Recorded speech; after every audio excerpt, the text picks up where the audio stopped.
दोस्तों खबर आ रही है कि जेसिका लाल के किलर जो थे उनको रिलीज़ कर दिया गया है, उनको रिहा कर दिया गया है।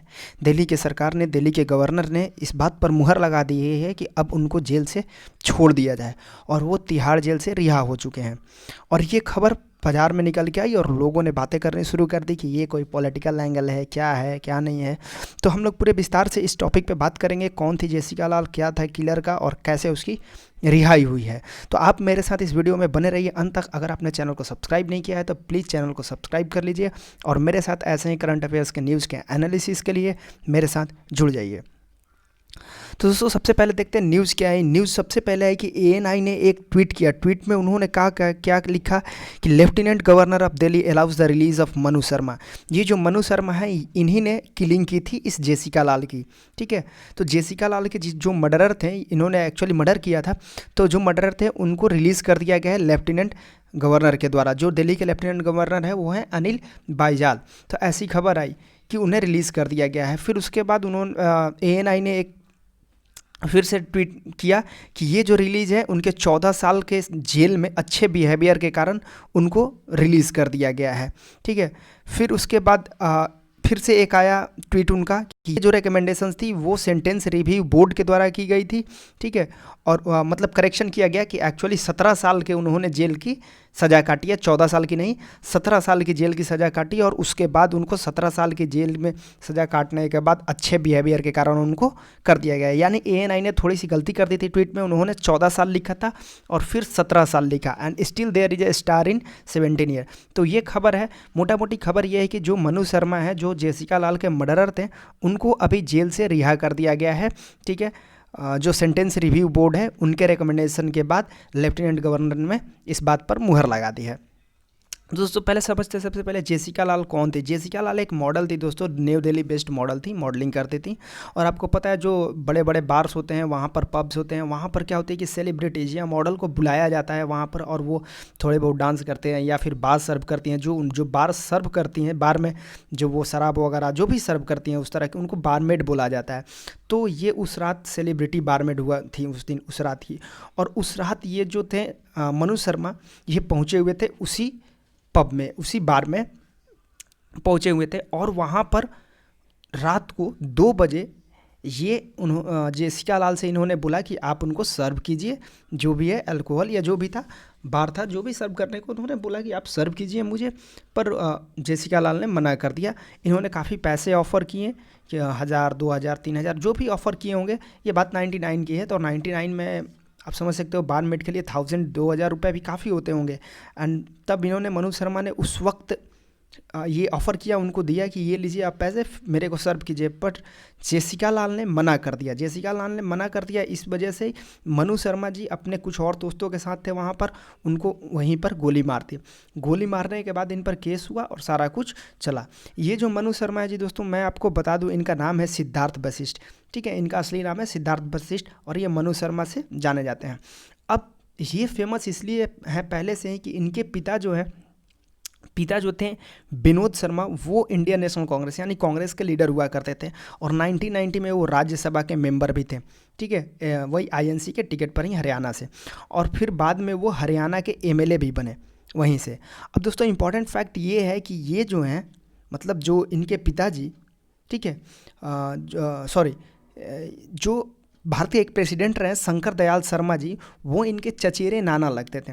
मैंने यहाँ पे लिखा है his uncle is the son in law of former president of Indian Shankar Dayal Kishore. और इस सेंटेंस को आप ध्यान से सोचिएगा तो आपको पता चलेगा कि जो शंकर दयाल शर्मा जी थे, जो भारत के राष्ट्रपति हुआ करते थे, तो वो इनके चचेरे नाना भी लगते हैं। तो इनके काफ़ी मतलब पॉलिटिकल रिश्ते रहे हैं और उसके इसी के वजह से शायद ये घमंड में होंगे और इन्होंने उनके ऊपर गोली मार दी। और आपको पता है 2006, 2005 उस समय तो आईएनसी की पीक पर हुआ करती थी। 2006 में ये कन्विक्शंस हुए थे, पर 1998 में तो उस समय तो बीजेपी का राज था।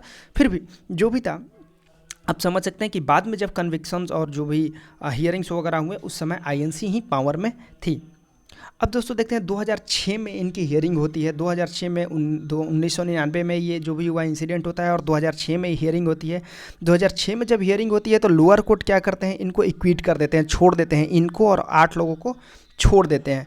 ठीक है, ये बोल के कि इनके खिलाफ कोई एविडेंसेस नहीं मिला या कुछ भी नहीं मिला। अब उसके बाद दोस्तों, उसके बाद जैसे ही लोअर कोर्ट छोड़ती है, पूरी नेशन वाइड प्रोटेस्ट होती है, पूरे देश में प्रोटेस्ट होती है। और उसके बाद दिल्ली हाई कोर्ट अपने रीट का इस्तेमाल करता है। आपको पता है 5 रीट्स होते हैं। द हायर कोर्ट्स आर्टिकल 226 के तहत रीट्स जारी करता है। रीट्स जारी में ये भी हायर कोर्ट के पास ये पावर है कि लोअर कोर्ट्स में अगर कुछ भी मिसबिहेवियर होता है या गलत होता है तो वो उसको लेके आ सकता है क्रिटेरियो के अंदर और उसको केसेस ले सकता है लोअर कोर्ट से हायर कोर्ट के अंदर। तो वो लोअर कोर्ट से हायर कोर्ट में केसेस ले लिया, दिल्ली हायर कोर्ट ने अपने अंदर केस ले लिया और मनु शर्मा जी को, ठीक है, कन्विक्ट किया। और मनु शर्मा जी को 2006 के दिसंबर में ही उनको जेल दे दिया। देखिए 2006 के ही फरवरी में इन्हें छोड़ दिया गया था। 2006 के फरवरी में लोअर कोर्ट ने इन्हें छोड़ दिया था, लोअर कोर्ट ने छोड़ दिया था, पर दिसंबर में हाई कोर्ट ने इन्हें सज़ा दे दी। ठीक है, इन्हें पूरे जीवन का कारावास जीवन दे दिया। कारावास जिसको बोलते हैं हम लोग लाइफ टाइम इम्प्रिजनमेंट, इनको दे दिया। अब उसके बाद दोस्तों 2006 में इनकी प्ली गई सुप्रीम कोर्ट में और सुप्रीम कोर्ट ने भी इस हाई कोर्ट के डिसीजन को अपहेल्ड किया। तो ये पूरी कहानी रही उनकी हियरिंग की। अब भी रिसेंटली क्या हुआ दोस्तों, अब जैसे मैंने बताया यहाँ पर देखिए मैंने भी 14 ईयर्स लिख दिया है और ANI ने आपको पता है बाद में फिर 17 ईयर्स सुधार के किए। तो ये जो 17 साल इनकी जो इम्प्रिजनमेंट रही, ऑब्वियस बात है ये 17 ईयर होगा। तो ये 17 साल इन्होंने अपने जेल में गुजारे बिना रिमिशन के, मतलब बिना भागे वागे, और इनकी अच्छे बिहेवियर रही। इवन ये भी कहा जाता है कि इन्होंने वहाँ पे रहते हुए कुछ चैरिटेबल ट्रस्ट वगैरह खोले बच्चों की पढ़ाई के लिए, जो भी जेल में हैं उनके बच्चों की पढ़ाई के लिए काफ़ी काम करते हैं जेल से ही। तो ये इन्होंने काफ़ी अच्छे बिहेवियर दिखाए 17 सालों में। और जो सेंटेंस रिव्यू बोर्ड होती है, ठीक है, ये सेंटेंस रिव्यू बोर्ड ने रिव्यू किया और उनको छोड़ दिया। जो इनके लॉयर हैं अमित साहनी जी, वो बताते हैं, ठीक है, कि इनकी 2019 में भी, पहले 2019 में भी सेंटेंस रिव्यू बोर्ड को ये रिकमेंडेशन है, रिव्यू बोर्ड से ये रिक्वेस्ट की गई थी कि आप इनको छोड़ दीजिए। कोर्ट में भी ये गई थी बात कि इनको छोड़ दीजिए, इनके बिहेवियर अच्छे हैं। ऑलरेडी इनके 14 साल कंप्लीट हो चुके हैं, पर तब कोर्ट ने कोई डिसीजन नहीं दिया। तब सेंटेंस रिव्यू बोर्ड ने भी कोई इनको छोड़ने की अलाउ नहीं किया। लेकिन अभी रिसेंटली हुआ क्या है दोस्तों, कि अभी जो हुआ है, अभी जो सेंटेंस रिव्यू बोर्ड है, इन्होंने इनकी अर्जी को सुन लिया और इन्हें छोड़ने का निर्णय ले लिया है। अब जो सेंटेंस रिव्यू बोर्ड होता है दोस्तों, उसमें होता कौन कौन लोग होते हैं, जो स्टेट होम मिनिस्टर होते हैं वो इस सेंटेंस रिव्यू बोर्ड के चेयरमैन होते हैं। और इसके साथ साथ और भी कुछ लोग होते हैं, जो जेल के डायरेक्टर जनरल होते हैं वहाँ के, वो होते हैं। स्टेट के होम सेक्रेटरी होते हैं, स्टेट के लॉ सेक्रेटरी होते हैं, डिस्ट्रिक्ट जज होते हैं, जॉइंट कमिश्नर रैंक का एक ऑफिस होता है। जो भी स्टेट पुलिस होता है, तो दिल्ली पुलिस के अभी एक स्टेट कमिश्नर रैंक के एक पुलिस होंगे। तो ये सारे लोग जो होते हैं सेंटेंस रिव्यू बोर्ड में होते हैं। और सेंटेंस रिव्यू बोर्ड ही ये डिसाइड करती है कि किसको छोड़ना है और किसको नहीं छोड़ना है, किसके बिहेवियर्स अच्छे रहें, किसके बिहेवियर्स अच्छे नहीं रहें। पर ये सब आपको पता है, ये सब लीगल हुआ है। लेकिन अभी जो खबर आ रही थी ऐसे कि पॉलिटिकली ये सब ड्रामा है वगैरह वगैरह, पर ये कोई पॉलिटिकल एंगल इसमें नहीं है। It's just a rule regulations जिसको फॉलो किया गया है और उसी के तहत इनको छोड़ा गया है। अब इससे बात है, ये डिसीजन आया कि अब इनको छोड़ दिया जाए। गवर्नर जो है अनिल बैजल ने तिहाड़ जेल से इनको निकलने की आज़ादी दे दी, साइन कर दिया और ये बाहर आ गए। तो आई होप आपको ये पूरा मर्डर केस समझ में आया होगा और पूरी डिसीजन समझ में आई होगी। अगर आपको समझ में आया तो प्लीज़ मेरे चैनल को सब्सक्राइब कर लीजिए और आप मेरे साथ बने रहिए इस चैनल पर और भी ऐसा ही एनालिसिस के लिए। Thank you so much.